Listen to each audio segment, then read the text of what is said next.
And then Ronaldo! Dhoni finishes off in style. A magnificent strike into the crowd.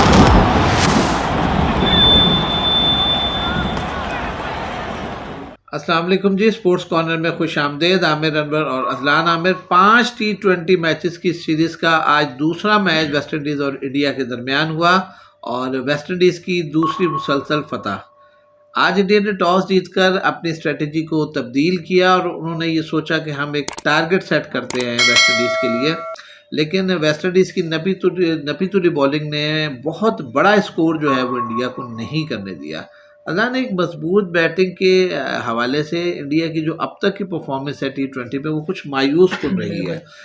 Ishan Kishan के अलावा जो आपका तिलक वर्मा एक नया लड़का जो आया, तिलक वर्मा तो ज़ाहिर उसने पैट डेब्यू में बड़ा अच्छा परफॉर्म किया और आज उसने अपनी इस फॉर्म को कंटिन्यू रखा और 50 रन स्कोर किए। वाइड 50 इंडिया की तरफ से हुई और पूरी उसकी बैटिंग में एक इसी की सही इनिंग थी जो एक अच्छे टोटल तक इनको ले गई। टोटल यानी अगर 150 प्लस किया है तो उसमें जो है वो 51 रन बड़े इंपॉर्टेंट जो है वो इंपॉर्टेंट रन से नीचे जो है वो कप्तान ने कुछ थोड़ी सी कोशिश की, लेकिन जिस तरह पांड्या बहुत मशहूर है, मुझे लग रहा है कि पांड्या भी उस फॉर्म को अभी तक कैरी नहीं कर पाया। मेरे ख्याल से कप्तानी का भी प्रेशर आ गया है कुछ ना कुछ के सारे यंग लड़कों को लेकर चल रहे हैं। एक ऑलराउंडर के लिए कप्तान बनना ना, उसके ऊपर प्रेशर डिवाइड हो जाता है। उसके पास एक ऑप्शन होता है मैं बॉलिंग में कुछ करूंगा मैं, तो एक ऑलराउंडर इसलिए ज़रा ज़्यादा कामयाब कप्तान हो जाता है, वो एक बड़ा परफॉर्मर बन जाता है क्योंकि उसके पास बहुत सारे ऑप्शन होते हैं। और पांड्या जैसा एक खुले जहन का बड़े खुले दिल से खेलने वाला, मैं नहीं समझता कि उसको कप्तानी का बहुत ज़्यादा प्रेशर होगा। लेकिन पहले अगर हम बॉलिंग की बात करें तो अजलान वेस्ट इंडीज़ की जो बॉलिंग है आज वो मतलब शुरू से अच्छी थी। आज भी बॉलिंग अच्छी थी। मैं आपको एक बात बताना चलूँ कि आखिरी ओवर में आखिरी 5 गेंदों पे वेस्ट इंडीज को 13 रन पड़े थे, जिसकी वजह से 152 पर चला गया, वरना 139 रन थे। तो कहने का मकसद है एंड में रन खाने की वजह से थोड़ा बॉलिंग परफॉर्मेंस बहुत ही अच्छी जल्दी से बताएं कि क्या बॉलिंग परफॉर्मेंस है। अगर मेन बताता चलूं, 4 ओवर में 28 रन देके 2 विकेटें अकील की और 4 ओवरों में 29 रन देके 2 विकेटें जोसेफ की, और इन दोनों की ही फिर बैटिंग में भी आते हैं। जोसेफ ने जो है वो कमबैक किया है, मतलब कुछ पिछले मैच में काफी रन पड़े थे, T20 में तो बड़े एक्सपेंसिव रहे थे, लेकिन आज उन्होंने जो है वो अच्छी बॉलिंग की है। पिछले मैच में शेफर्ड ने जो आखिरी अच्छा ओवर किया तो उसने आज भी 3 ओवर में 28 रन देके 2 विकेटें ली 3 ओवरों में। होल्डर का बताइए आज होल्डर ने तो 4 ओवरों में 29 रन देके कोई विकेट नहीं ले सका, मगर अच्छे रन कंटेन किया उसने बिल्कुल। तो 153 रन का जो टारगेट मिला है इंडिया की जानिब से वेस्ट इंडीज को, तो वेस्ट इंडीज ने जो है उसका आगाज बड़ा मायूस हुआ और वो पांड्या जो बैटिंग हमने आज हार्दिक पांड्या को नई गेंद के साथ देखा और उसने बड़ा अच्छी बॉलिंग की। पहले ओवर के अंदर उसने इतना बड़ा प्रेशर, 2 बैट्समैन पहले ओवर में टॉप आप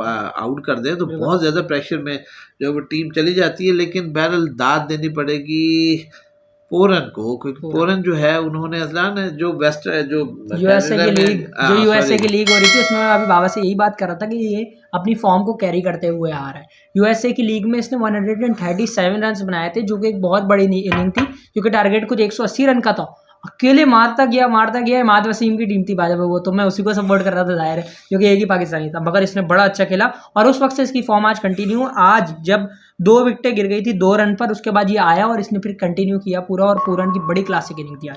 पूरन ने उस फॉर्म को कंटिन्यू किया। पहले T20 में भी उसने बड़े अच्छे रन किए थे, लेकिन आज तो उसकी जो नॉक है वो डिफरेंस साबित हुई और एक मौके पर तो उसकी बैटिंग की वजह से ऐसा लग रहा था कि वन साइडेडली जो है वो जीत जाएगा वेस्ट इंडीज। लेकिन फिर आए चाहल, उनका वो ओवर जिसमें 3 विकेटें हुई। मैं समझता हूँ चाहल बहुत अरसे के बाद उसकी तरफ से एक ऐसी परफॉर्मेंस आई जो मैच विनिंग हो सकती थी। बैकफुट पे जो है ना, एक जीती हुई टीम को बैकफुट पे ले गया, और स्पेशली जब होल्डर आउट हुआ तो उसके बाद तो फिर ऐसा लग रहा था कि अकील जो है वो एक मिनी ऑलराउंडर है और अल्दारी जोसेफ जो है वो मिनी ऑलराउंडर है। मगर असल विकेट तो वो थी जो बैकफुट पे हेडमेयर को उसने आउट किया। उससे पहले उसी ओवर में शेफर्ड रन आउट हुआ, तो उस पूरे ओवर से वेस्ट इंडीज बहुत बैक पर चला गया। ऊपर चले गिरी तो उसके बाद तो मुझे ऐसा लग रहा था आप तो बड़े मायूस से हो गए थे। मैं इसलिए था कि यार वेस्ट इंडीज क्रिकेट बहुत हारती है, बेचारे ऐसा ना हो स्टेडियम में उनके खाली हो जाए। सपोर्ट करना चाहिए, उनके लोग काफी आए थे आज मैच में। लेकिन बहरहाल अकील और अल्दारी जोसेफ को जो है फुल क्रेडिट जाता है कि दोनों ने बॉलिंग में एक उम्दा परफॉर्मेंस उसको बैटिंग में भी 26 रन की पार्टनरशिप की आखिरी में। हाँ, और मैं समझता बड़ी इंपॉर्टेंट पार्टनरशिप, और वो भी 5 गेंद पहले मैच तो खैर ओवर पहले 7 गेंद पहले खत्म हो गया। ओवर में जो है मुकेश कुमार ने ओवर बाबा जो किया जिसमें इन दोनों से छक्का चौका खाया, तो कहने का मकसद है इंडिया में इतना टैलेंट है, इतने अच्छे बॉलर्स हैं। उमरान मलिक जिसका कहा जा रहा था कि शोएब अख्तर का रिकॉर्ड तोड़ेगा। इंडिया को चाहिए उस पर नरिशमेंट करे, उसकी ग्रूमिंग करे। वो बहुत अच्छा बॉलर है। ये मुकेश कुमार क्या चीज़ है? बात पता है क्या होती है, इंडिया में इतना मैं ये टैलेंट है। समझता हूँ कि इंडिया अब शायद ना कुछ थोड़ा सा ये जेस्टर जो है ना डेवलप कर रहा है कि जी कि हमारे पास बहुत ज्यादा खेप बहुत है। ज़्यादा, हाँ। अब मतलब आप ये देखिए कि उनकी प्लेइंग 11 हर मैच में जो है वो मुख्तलिफ है, तो अब उसका खुमियाजा देख लें। मतलब कैप्टन पे भी एक अलग ही प्रेशर आईसीसी के होता है। बड़े टूर्नामेंट्स में शायद चोक करने की ना एक बहुत बड़ी वजह मैच प्रैक्टिस की कुछ कमी। बिल्कुल। देखें आप सारी क्रिकेट एक तरफ रखें, लेकिन इंटरनेशनल क्रिकेट जो होती है वो एक बिल्कुल डिफरेंट डिफरेंट सर्किट है, होता है।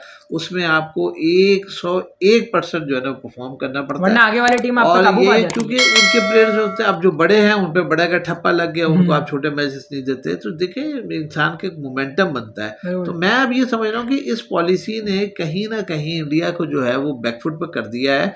और मैं ये समझता हूँ कि बड़े अब वर्ल्ड कप आ रहा है, अभी तक आपको नहीं पता कि भाई आपकी क्या टीम है, किस तरह है, कौन से, यानी इवन ये तक बात हो रही है कि रोहित शर्मा ही को शायद बाहर कर दिया जाए। जो कि बहुत बड़ी तो बात है। इतना अनसर्टेनिटी जब होगी तो फिर प्लेयर्स का मोरल क्या होगा, केमिस्ट्री आपस में नहीं बन नहीं पाएगी। बनती। असल बात असल यही है। बात ये है कि 11 प्लेयर्स की जो केमिस्ट्री है जैसे कप्तान को पाकिस्तान पता टीम में होगा। हमें दिखती है, वो बिल्कुल हमें दिखती है। पाकिस्तान में दिखती है और ऐसे मुल्कों में अफगानिस्तान, बांग्लादेश, श्रीलंका तक में दिखती है, मगर इंडिया में उस चीज़ की कमी है। खैर बाबा चले, वीडियो लंबी हो गई। हमने आज पूरे इसके डिस्कशन की सेकंड T20 की। अब अगला जो T20 है वो परसों खेला जाएगा 8 अगस्त को। और खैर और ये जो है वो जहन में रखा जाए कि अब इंडिया के पास कोई चांस नहीं है, तीनों मैच जीतेगी तो ही बिल्कुल। सीरीज जो है वो जीतेंगे। जीतेगी। और ये तीसरा मैच और जीतना वेस्ट बड़ा इंडीज ने जरूरी है। 2016 के बाद से पहली बार इंडिया को 2 लगातार कंसेक्टिव T20s हराया, वरना ये एक जीतते थे फिर एक जरूर हार जाते थे। खैर चले अब, और पूरन को मैं बताते चलूँ मैन ऑफ द मैच मिला इस मैच की वजह से। और चले खैर इसी का इजाजत लेते हैं। Thank you so much. Video like जरूर कीजिएगा, चैनल सब्सक्राइब कीजिएगा, अपने तासुरात नीचे कमेंट सेक्शन में कमेंट कीजिएगा, और इसी का इजाजत दें। Thank you so much. अल्लाह हाफिज़। अल्लाह हाफिज।